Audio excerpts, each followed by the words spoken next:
make Watchmen. Like, you're fucking crazy. And I was like, what? And he goes, no, it's fine. Go do it. It's just like, you're crazy.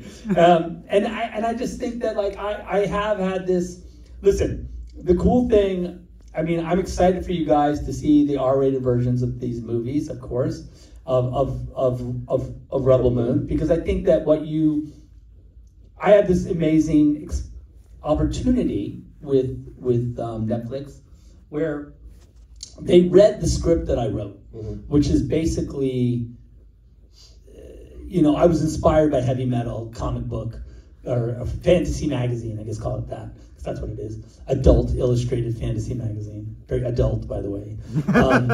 And I was inspired to make a movie that somehow got to that feeling that I got when I read that magazine. Now, the PG-13 version, which is fine and I love, doesn't really have the same tone as you'll come to find out from the 3-hour version of this movie. It's literally an hour longer, and it's right now we're just trying to get it to R. I think we're going to get there.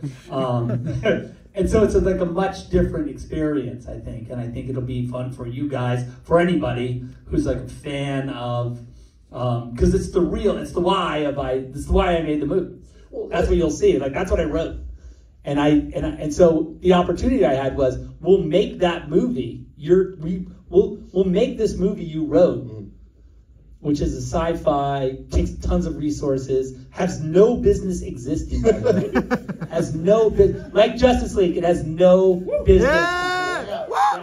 Literally. That's what it does. In the same way, but we just did it preemptively. Like, we had this cool opportunity to say, I said, this movie, this PG-13 movie, love it because it's sacrificed itself on the altar of cinema so that this other movie can exist. So, in that way, love it. Well, and in that way, I mean, how long has this been brewing in your head? I mean, like, dating back to when you were reading heavy metal back in the day? Yeah, literally, I wanted to